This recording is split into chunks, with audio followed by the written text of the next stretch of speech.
मुस्कुराए और कहा चलो रथ तैयार करो। कहां ले जा रहे?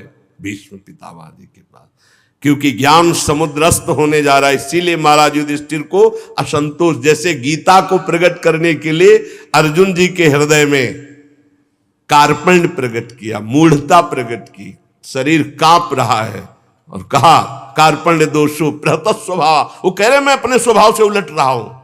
क्यों? क्योंकि गीता अमृत प्रकट होना चाहिए। ऐसे ही भीष्म जी के मुख से समस्त ज्ञान समुद्र को भगवान निकलवाना चाहते हैं। इसलिए युधिष्ठिर को संतोष नहीं हुआ भगवान के भी समझाने पर और श्री कृष्ण द्वैपायन व्यासदेव जी के भी समझाने पर। कहा अच्छा चलो रथ तैयार करो। कहां के लिए प्रभु आज्ञा है? ले चलो हमारे साथ चलो। और जहां सरसैया पर भीष्म पितामह पड़े हुए थे, स्वर्ण जटित रथों पर अच्छे अच्छे घोड़े जुते, आगे आगे भगवान श्री कृष्णचंद्र जी, फिर युधिष्ठिर जी, ऐसे सबका रथ क्रम आए। वहां जाके देखा तो मानो स्वयं सूर्य तेजोमय बाणों की सैया पर पड़े हुए, ऐसे भीष्म पितामह बाणों की सैया पर। सब जाकर के चरणों में प्रणाम किया। वहां पहले से ही बहुत से देवर्षि, राजऋषि, ब्रह्म ऋषि, पर्वत, नारद, धौम्य, भगवान व्यासदेव, बृहदस्व, भरद्वाज, शिष्यों के सहित भगवान परशुराम, वशिष्ठ, इंद्र प्रमद, त्रित, गृत्समद, असित, कक्षीवान, गौतम ऋषि, अत्रि, विश्वामित्र जी, सुदर्शन, भगवान सुखदेव जी और भी बड़े बड़े दिव्य महात्मा, कश्यप, अंगिरा, बृहस्पति, बड़े बड़े सब। क्यों? क्योंकि भीष्म पितामह ज्ञान समुद्र है। अब ज्ञान का सूर्य मानो अस्ताचल को जा रहा है। संपूर्ण ज्ञान भीष्म पितामह जी को, धर्म का, देश का, काल का विभाग, सब कुछ ज्ञान। सब ऋषियों आसपास मंडलाकार बैठे हैं। भगवान श्री कृष्णचंद्र जी समीप पहुंचे। आंख खोल के भीष्म जी ने देखा तो बाहर भी भावना से पूजन किया और अंदर भी हृदय में जो विराजमान प्रभु श्री कृष्ण है पूजा की, बाहर और भीतर दोनों जगह। सब पास बैठ गए। भीष्म पितामह जी की दृष्टि केवल श्री कृष्ण पर है और आंखों से आंसू बह रहे भीष्म पितामह जी के। फिर युधिष्ठिर को नजदीक बुलाया और हाथ इशारे, तुम्हें बहुत कष्ट हुआ क्योंकि अन्याय का उस समय बोलबाला था।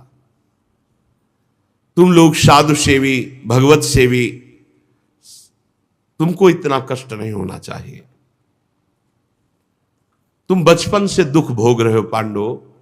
अतिरथी पांडु की मृत्यु के समय तुम्हारी अवस्था बिल्कुल छोटी थी, तब से आज तक तुम्हें कष्ट ही कष्ट झेलना पड़ा।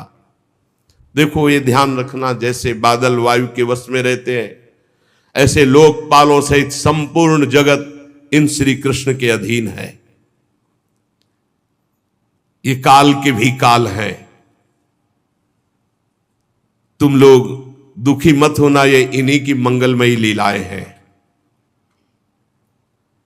नहीं तो जहां साक्षात धर्मपुत्र राजा युधिष्ठिर हो, जहां वायुपुत्र गदाधारी भीमसेन हो, जहां धनुर्धारी गांडीव धनुष धारण करने वाले अर्जुन हो और उनके मित्र भगवान श्री कृष्ण हो, वहां दुख विपत्ति की संभावना भी नहीं।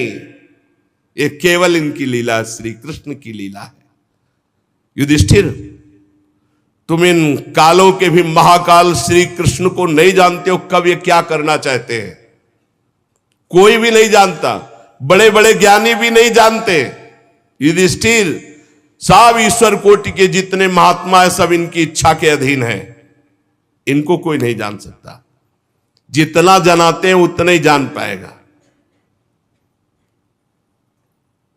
युधिष्ठिर, ये सब जितने ऋषि बैठे सर्वज्ञ हैं, ये सब जानते हैं कि श्री कृष्ण ही साक्षात भगवान हैं। इन्हीं के अंश से आदि पुरुष भगवान नारायण और जितने अवतार होते हैं इन्हीं के अंश से हैं। ये अपनी माया से अपने को छिपाकर मनुष्य लोक में ऐसी लीला कर रहे हैं जिससे इनके प्रभाव को कोई पूर्ण ये न जान पावे कि सच्चिदानंद भगवान है। मैं अंतिम समय गूढ़ राज से बोल रहा हूं कि साक्षात भगवान है। बोलते ना अंतिम समय तो झूठे कोई बोलता नहीं, फिर भीष्म पितामह तो सत्य प्रतिज्ञ है, फिर भी कह रहे मैं अंतिम समय बोल रहा हूं। ये साक्षात भगवान, समस्त अवतारों के अवतारी युधिष्ठिर, ये भगवान शंकर, देवर्षि नारद, भगवान कपिल, ये सब सर्वज्ञ महात्मा है। जो मैं बोल रहा हूं उसको जान रहे हैं। जिसे तुम अपना ममेरा भाई समझ रहे हो, प्रिय मित्र समझ रहे हो, हितैषी समझ रहे हो, तुमने प्रेम बस जिनको अपना मंत्री बनाया, दूत बनाया, सारथी बनाया और संकोच नहीं किया, तुम जानते हो ये कौन है? ये स्वयं परब्रह्म परमात्मा है। ये सर्वात्मा समदर्शी अद्वितीय अहंकार रहित निष्पाप परमात्मा, ये तुम्हारे प्रेम विवश होकर ऊंचे से ऊंचे, नीचे से नीचे हर कार्य करने में कभी संकोच नहीं किया। युधिष्ठिर ये समतत्व है, फिर भी देखो तुम्हारी भक्ति के वश होकर पक्षपात किए। यही कारण है, यही कारण है इनकी करुणा का। क्या भक्ति का पक्षपात कि जब मैं अब अपने प्राण त्यागने जा रहा हूं तो स्वयं साक्षात चलकर हमारे सामने उपस्थित हुए। ये उपदेश दिलाने नहीं, ये हमारा अंतिम बनाने आए हैं। भगवत परायण योगी पुरुष भक्ति भाव से इनमें अपना मन लगाकर और वाणी से इनका नाम कीर्तन करके जब शरीर त्यागता है तो कामना और कर्म बंधन से छूटकर जीवन मुक्त वो भगवत धाम जाता है। देव देवेश कैसे प्रसन्न लग रहे हैं, कैसा हास्य प्रकट हो रहा है। देखो ना, रक्त कमल के समान अरुण नेत्र कैसे उल्लसित है, कैसा श्रीमुख। और ये तब जब मैं शरीर त्यागने जा रहा हूं। युधिष्ठिर उनकी बात सुनकर सरसैया पर सोए हुए भीष्म पितामह से बहुत से ऋषियों के सामने नाना प्रकार के धर्मों के संबंध में अनेकों प्रश्न पूछे गए। तत्ववेत्ता भीष्म पितामह ने वर्ण आश्रम के अनुसार पुरुष के स्वाभाविक धर्म, वैराग्य, राग के कारण और विभिन्न रूप से बतलाए हुए निवृत्ति प्रवृत्ति रूप द्विविध धर्म, दान धर्म, राजधर्म, मोक्ष धर्म, स्त्री धर्म, भागवत धर्म, सबका जो जो प्रश्न किया गया सबका भीष्म पितामह जी ने उत्तर दिया। भीष्म पितामह जी शांत होते चले जा रहे हैं। फिर भगवान श्री कृष्ण में दृष्टि लगाई, प्रश्न उत्तर बंद। देखा पीतांबर फहरा रहा है, नील मेघ की कांति गंभीर मुद्रा में भगवान श्री कृष्ण खड़े हैं। भीष्म जी की एकटक आंख श्री भगवान पे। क्या सुंदर मृत्यु का, अब भीष्म जी है, क्या सुंदर। आसपास सब भगवत स्वरूप महात्मा, सामने भगवान श्री कृष्ण। भीष्म जी को अब किंचन मात्र भी दुख नहीं है बाणों के चोट का। समस्त इंद्रियों को एक जगह रोक दिया, मन को एकाग्र किया और भगवान श्री कृष्ण से कहा, इतिमति रूप कल्पिता वितृष्णा भगवती सात्वत पुंगवे विभूमि स्वसुखमुपगते क्वचिद् विहर्तुम प्रकृतिमुपेयुषु यद्भव प्रवाह त्रिभुवन कमनं तमालवर्णं रविकर गौरवराम्बरं दधाने वपुरल ककुलावृताननाब्जं विजय सखे रतिरस्तु मेन वद्या। मृत्यु का समय है। मैंने आज तक अपनी बुद्धि को बचा के रखा है बलिहारी, समस्त साधनों से पवित्र करके शुद्ध एवं कामना रहित करके आज तक बचा कर रखा है। हमारी बुद्धि ने किसी का वर्ण नहीं किया, कुंवारी है। हे श्री कृष्ण, आज इस बुद्धि का वर्ण करो आप, अंतिम समय है, आज तक बचा के रखा है, निष्कलंक है, परम पवित्र है, कामना रहित है, समस्त साधनों से पवित्र की हुई बुद्धि आज मैं आपको समर्पित करता हूं, स्वीकार करो। कुंवारी है बुद्धि, वर्ण कर लो आप। जो सदा सर्वदा आनंद स्वरूप में स्थित रहते हैं, अपने ही स्वरूप में रमण करते हैं, लीला करने की इच्छा से प्रकृति को स्वीकार करते हैं, ये सृष्टि परंपरा जिनके ही इच्छा से चल रही, जिनका शरीर त्रिभुवन सुंदर श्याम तमाल के समान श्यामला, जिस पर सूर्य रश्मियों के समान श्रेष्ठ पीतांबर लहरा रहा, कमल सदस्य नेत्र, कमल सदस्य मुख, घुंघराली अलकावली मुस्कुरा रहे। हे अर्जुन सखा, हे श्री कृष्ण, मेरी निष्कपट प्रीति आप में हो। मुझे याद है वो झांकी आपकी, जिस समय मैंने प्रण किया था कि शांतनु पुत्र गंगा पुत्र भीष्म नहीं कहूंगा, यदि आपको युद्ध में अपना प्रण छोड़कर अगर अस्त्र लेकर न दौड़ा दूं तो गंगा पुत्र नहीं कहूंगा। तो आपने अपना प्रण तोड़ दिया और मेरी बात रखी। बड़ी विलक्षण झांकी, मुख पर घुंघराली हल्के, घोड़ों की टाप से उड़ी हुई धूल, पसीने की छोटी छोटी बूंदें, मुझे याद है वो झांकी। और मैं अपने दिव्यास्त्रों से आपके शरीर को बेंध रहा था। ये पूजा आपके कवच को छिन्न भिन्न कर दिया।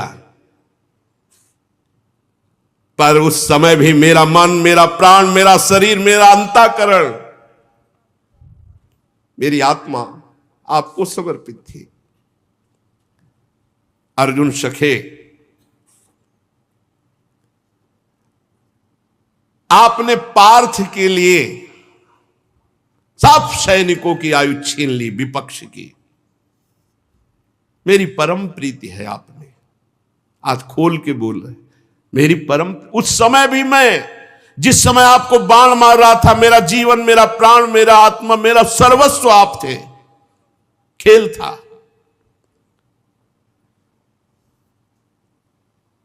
अर्जुन जब अपने मुझ जनों को देख करके मोहित हुए, तब आपने उनकी अविद्या का नाश करने के लिए विशुद्ध गीता का उपदेश किया। ऐसे गीता गायक श्री कृष्ण में मेरी प्रीति है। श्री कृष्ण, भला आप ईश्वर की प्रतिज्ञा को कोई तोड़वा दे, लेकिन आपने मेरी बात रखने के लिए जैसे सिंह हाथी को मारने दौड़े, ऐसे रथ का पहिया लेकर कूद पड़े मुझे मारने के लिए। प्रभु, और मुझ आताताई ने उस समय भी आपके ऊपर बाण चलाए, आपका कवच तोड़ डाला। अर्जुन के रोकने पर भी बलपूर्वक जब मेरी तरफ दौड़े, मैंने बाण और धनुष रख दिया और कहा, जय हो आपकी। आपने अपना प्रण तोड़ करके मेरे प्रण की रक्षा किया, मार डालिए, मुझे कोई फर्क नहीं पड़ता। उस समय भी रोषपूर्ण दृष्टि और भक्त वत्सलता झलक रही थी। ऐसे श्री कृष्ण में मेरी एकमात्र गति हो। अर्जुन के रथ की रक्षा में सावधान, बाएं हाथ में घोड़ों की राश, दाहिने हाथ में चाबुक और मुख पर अपूर्व शोभा। उस महाभारत युद्ध में मैंने सदैव इसी रूप को देखा है। और मैं मरणासन मरने जा रहा हूं, तो आप करुणा करके पार्थ सारथी मेरे सामने खड़े हो।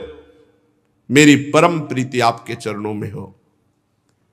जिनकी लटकीली सुंदर चाल, हाव भाव, चेष्टाएं, मधुर मुस्कान, प्रेम भरी चितवन, अंतिम समय एकदम गोपियां रासलीला में जो सुख प्राप्त किए, ऐसे श्री कृष्ण का आलिंगन, ऐसे श्री कृष्ण के साथ प्रेमोन्माद से मत वाली होकर नृत्य करना, मैं चिंतन करता हूं सुख का, और ऐसे श्री कृष्ण में मेरी परम प्रीति हो। जिस समय युधिष्ठिर का राजसूय यज्ञ हो रहा था, मुनियों और बड़े बड़े राजाओं से भरी हुई सभा में सबसे पहले इन्हीं श्री कृष्ण की अग्र पूजा हुई मेरी आंखों के सामने। वही प्रभु आज मेरी मृत्यु के समय मेरे सामने खड़े, कितने कृपालु हैं। वास्तव में इस समय मैं श्री कृष्ण को प्राप्त हो रहा हूं। न भय है, न भ्रम है, न कोई संशय है। समस्त ऋषियों, सबके हृदय में विराजमान श्री कृष्ण को मैं प्राप्त हो रहा हूं। धीरे धीरे वाणी मौन, नेत्र मूंद लिए। जे ही सबने देखा भीष्म पितामह की वाणी रुक गई, दृष्टि मुंद गई। सब एकदम अचानक खड़े हो गए और देखा प्राण रहित भीष्म का शांत शरीर। भगवान में सबसे कहा, मैं भगवान को प्राप्त हो रहा हूं। ये अंत है, सामने भगवान खड़े।